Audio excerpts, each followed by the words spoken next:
Shalom and good day all, this is Tehillim29 back again, and this time I'll be covering, of course, something that I covered on a live stream which I had with Tevye Smoker on the subscriber catch-up stream. And I'd really like to give my own thoughts on Rich Johnston's little article that he has here. Of course, as we can see here, he likes to make out that, oh, has everyone forgotten how stories work? And yet, when was the last time Rich Johnston came out with a story? What was it, 2010? Something like that? Yeah. I think he's forgotten how stories work. So as we can see here in the story, we bring across to what he actually points out in the article, and of course I'm going to bring up his lovely little error too. So Clark Kent, Superman, has left Earth to take down a slave society on Warworld. Yeah, what about it? Seemingly obvious to the news that slavery still exists on Earth in his wake, he has left his and Lois Lane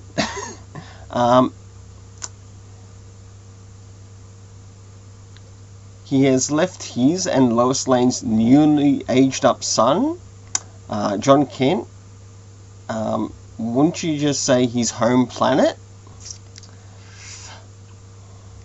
John Kent in charge as the Superman of Earth in his absence.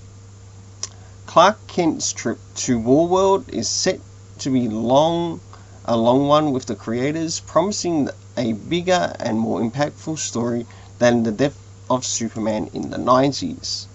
Well, I highly doubt that will happen.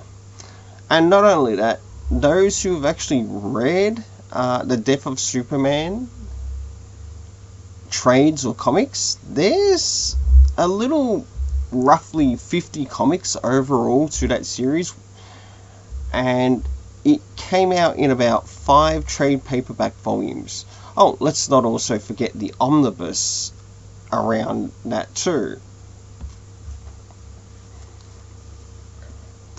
So, is it going to be as big as this? I don't think so. So, quit BSing to the public, Rich Johnston. We don't need this. We need actual storytelling, even from you and your website.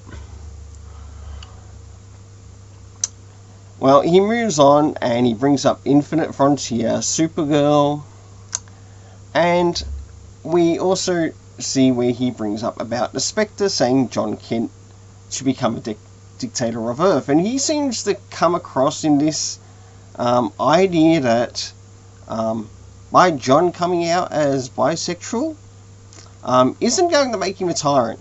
That is a complete and utter fallacy. I mean it. It is a complete and utter fallacy.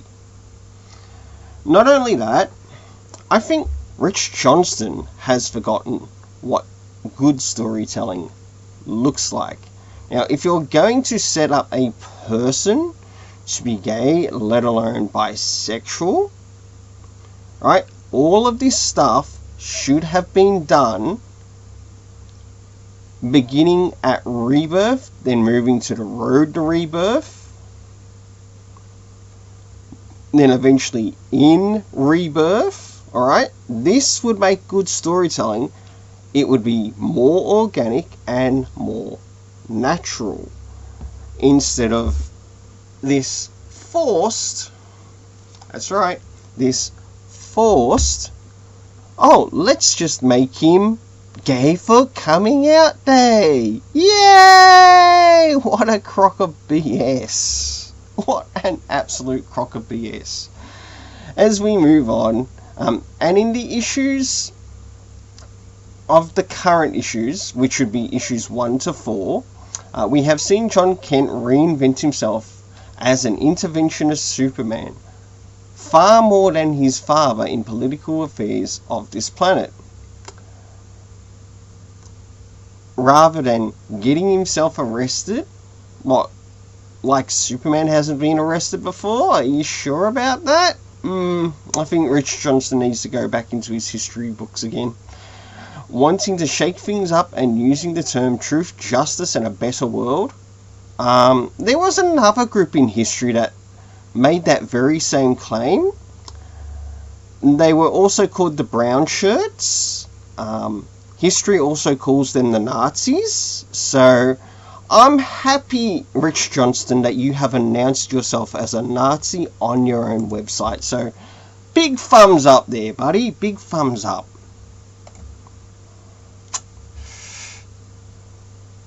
Because now everyone can cancel you.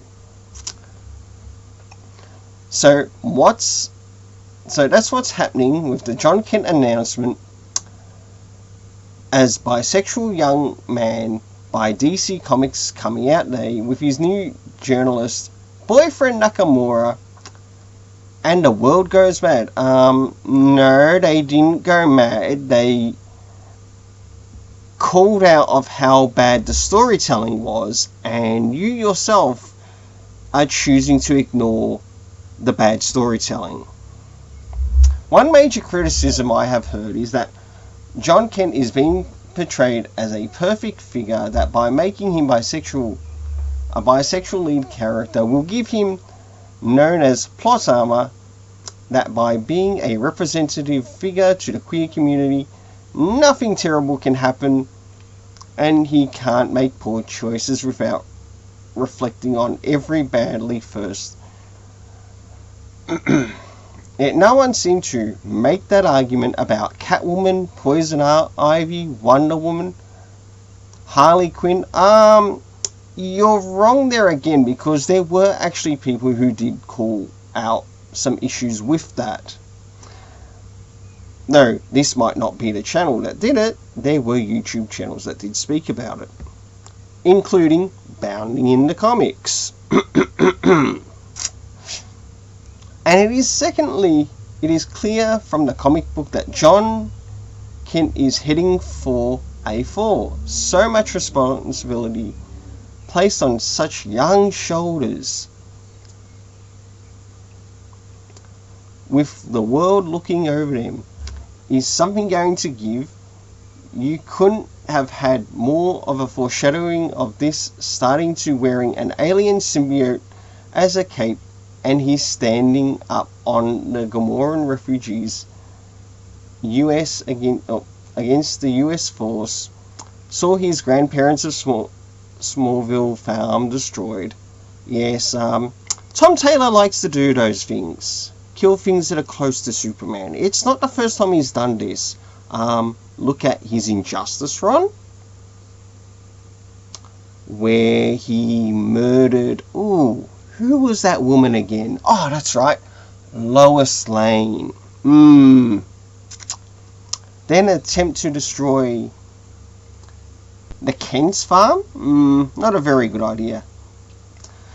Because he's the other thing about the plot armor, as you have had more prominent characters of previously unrepresented communities as part of the gallery of characters, then any perception of plot armor falls away. Much less of an issue. The trope, if it is ever the trope, kill your gays. And the line screams, brother, don't last long in these situations, didn't come from nowhere. But even if it was an attempt to swing the balance the other way by wider diversity of characters, Rich Johnston, you don't give a shit about diversity of characters, you just care about your next fucking clique. Such as, when do you kill off the black guy? I'm sorry, but Blade is one black guy who hasn't been killed. Oh yes, he might work for Marvel, but he's still a kick-ass character. I like him. Oh, let's not forget Mr. Terrific. He's still alive in DC Comics.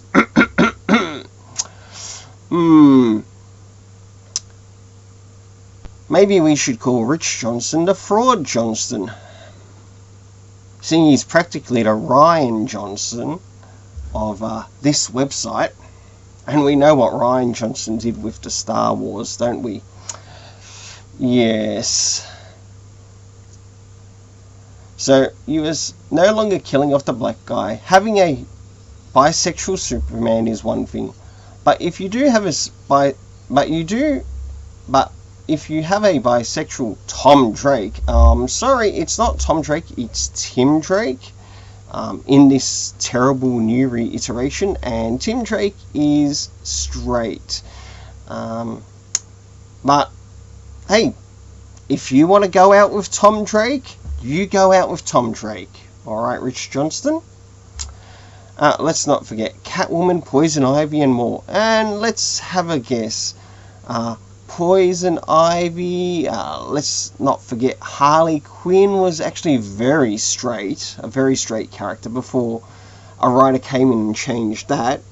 Even Poison Ivy still uses men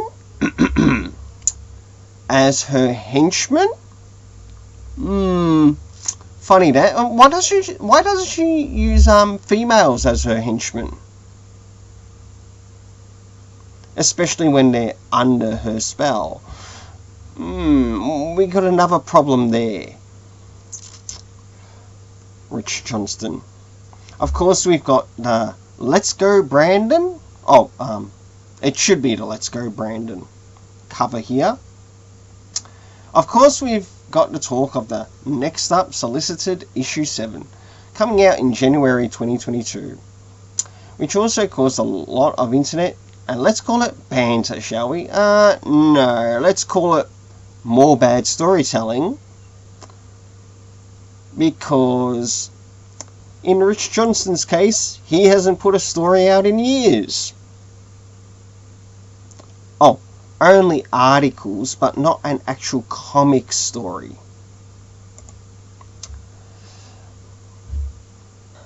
And I'm sure that he would get a lot of people flock to his comics. No, that hasn't happened in years either. Okay, when Rich Johnston can get out a comic, or better yet, a graphic novel, perhaps people can flock to his story. But I doubt that's going to happen. And of course, as we move on, it's talking about the present topic. This is this is a Superman comic book, so it classically doesn't have to show a perfect portrayal of what's inside of the comic.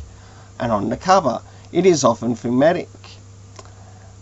And frankly, since the 50s has been the equivalent of clickbait, spawning a Superman is a dick memes.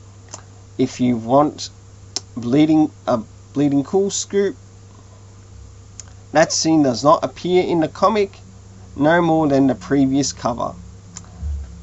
Don't you think us, the reader, knows it? Of course he doesn't, because he thinks he's the first at everything, including his bad stories. The idea of why he is protesting is not some kind of flaw with people, but because Tom Taylor does show the consequences of people's actions taken in the heat of the moment, whether that's killing the Joker or infecting the world. He doesn't do plot armor. Yes he does. You obviously haven't met him or interviewed him in person. Terrible things do happen to the best of people, and actions taken in the heat of the moment play out for decades. Of course, we get the look of the rebranding of the issues. Issue 1, Issue 2, Issue 3, and of course Issue 4. But of course he doesn't want to show us Issue 5.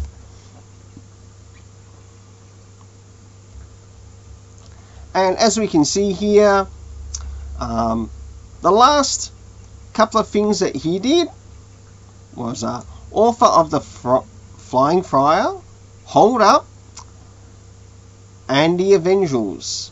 The Avengers, Doctor Who with Deja Vu, and the many murders of Miss Cranbourne, a Chase variant, and of course we can see where he works, but that's neither here or there. This article goes to show that it looks like I was right in regards to this is going to lead to the cover being, of course, issue 5 for the trade paperback. It's got all the hallmarks for it. And it wouldn't be the first time that comics have done this. Where they find a certain comic cover and, of course, with the rebranding, we are going to have probably the next 10 or the next 5 issues, which will probably cover the DC Pride logo. But the thing is, Jay Nakamura's actions, especially in the latest issue, shows that he is not a hero, but more so a villain. Even if he is an undercover villain, his actions, like everyone knows, speak louder than his words. Yes, he might be tangible and a copy of Mirio from My Hero Academia. Hey, if Kohei Horikoshi wants to bloody sue him, go ahead and do it. I won't stop him. But of course they do say flattery in regards to a character. Oh, but there's also Kitty Pryde and a couple of others.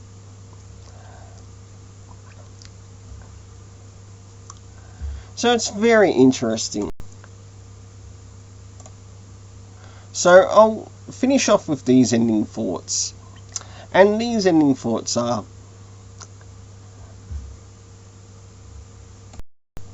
is whenever DC or any mainstream comic book company pulls off a stunt showing a particular label, it's to draw someone in.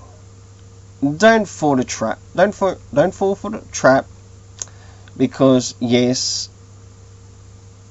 we are probably going to learn and find out that Jay Nakamura is going to be a villain. Personally, I don't care if he's a bisexual villain. In fact, there are some people who like seeing some villains as bisexual or gay or whatever. But could it also be an opportunity to which DC might be using this fake John Samuel Kent, who's not my John Samuel Kent,